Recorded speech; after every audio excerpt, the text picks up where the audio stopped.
and I had a chance of recently going to Netherlands, and there we met the diaspora people from Suriname especially. And we had lot many visitors from all diaspora countries like Mauritius, Fiji, Guyana. In fact, we set an exhibition on Sita, Bihar ki Beti, and that was done in Guyana. That has sizable population which has roots in Bihar. And we have also developed a gallery in our Bihar Museum because we feel that our story of diaspora is very strong and it has to be told to the world. So you have a full gallery on diaspora which we are still strengthening. When we are doing that gallery, we realize that we don't have enough, actual data available. Most of the literature that is available is anecdotal and novels. So you have lot many things. Sufficient literature is available. But when you try to go for real data, that is not available. So we plan to develop ourselves as a reference center for diaspora from Bihar. So with that in mind, first we went to Mauritius because that is a very sizable population. Our chief minister went, we went as a team. There we saw that permit, that everybody has one place which says your name, father's name, Pargana, that is the place where you went, one identification mark and caste. So everybody had one page. So that permit got, diluted to Girmit, and they are called now Girmitia. So that Girmitia, so that the story we are trying to weave in our gallery. But migration is, to see the history, migration has been there. It's nothing, it's very recent past or something. We all come from Africa. If you go to that extent, we all come from one place, from Africa. And it will be there. Because it's very commonsensical. People will always go for better opportunities. It will always be there. We are really proud that people 300, 400 years ago, they went from Bihar, of course went as indentured labor, and they created so many countries. So which diaspora has done this? They went as a laborer, indentured laborer, they have a story, they had all type of difficulties, completely different place, completely different language, exploitation, everything. In spite of that, they created those countries. And they became prime ministers, speakers, presidents, novelists, cricketers. So they went and they created that society. And we are very happy wherever I have gone. They are still maintaining and keeping those traditions, some of the part of the culture, festivals, songs, etc. So those things are still continuing. If you see, we did one exhibition on Ramayana, you will be surprised. Ramayana and Ram traced from 20 countries. Of course, the shape changes, the face changes, many things changes. But in the, what is that thread that is, weaving everything is that those culture, those songs, those rituals. So I am one, I'm very happy that all those things happen and so many.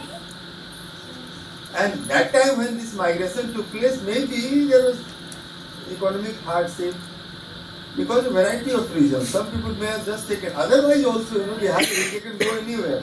Though of course we are after Punjabis. People say joke, that if someday people will start going to moon or that other planet, Punjabis will be first. But we will follow. Paris will also follow. We are all over the world. Where we want to go. All are not, they are at the very high levels also. So of course, because larger numbers, so you see them as working in various shops, various offices and various places, but they are at different levels. It will continue. And it's a whole cycle. Now, if you add the population of Asia and Africa, you are almost 85%. You have that number. So you have to be visible. Like Bihar, the problem is, after separation of Jharkhand, what happened? 2/3 of land went to Jharkhand and 1/3 of population. So now we are left with 1/3 of land and 2/3 of population. Our density of population is so high that whatever you do, whatever political rhetoric you have, everybody in Bihar cannot be accommodated in Bihar. It's impossible. The carrying capacity of land is a limit to that. And why? It will not be, because I told you that number is going to become, every sixth person will be Indian. What will happen? You all cannot be in India. You will be everywhere. And I am very positive. I'll end with that positive note. Because I think now, I travel a lot, so I see developed countries. They took me in Japan to one place to show me folk dance. So I went there, and then the organizer told me, see how young our ladies are. I said, what is the age of that youngest one? 55 years. In India, the definition of young is below 20 years. So tomorrow, if they want, young, able-bodied person, from where they are going to get? They are going to get from Bihar and Eastern UP. Because even in India, what is happening in Kerala, Karnataka, Gujarat, Maharashtra, all these developed nations, the population has started decreasing. But if you want young, able-bodied, physically, many occupation will require that type of population. Our problem is different. We want people to go, and we want people to be treated as a human resource, but we want them to skill. Because what is happening right now, people are migrating without very poor skill or lower skill. You are not getting your wage or compensation or salary or pay, whatever. But imagine a situation when we are able to skill them. Then we will be exporting people. Today you are saying that going under as indentured labor, then we will decide. Recently we were in Japan, government of Japan wanted 5 lakh people because their dairy industry is in a very bad state. So they want people from India. Only thing is we have to skill our people. And nobody can now stop.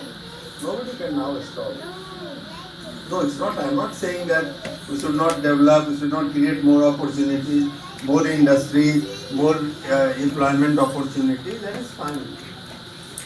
But see the practical, real world, what is happening. It will happen. And that type of supremacy and other things are very transient. Very transient. Germany, what is happening? Hitler's party is coming. Think of your Netherlands. Think of all places. All places.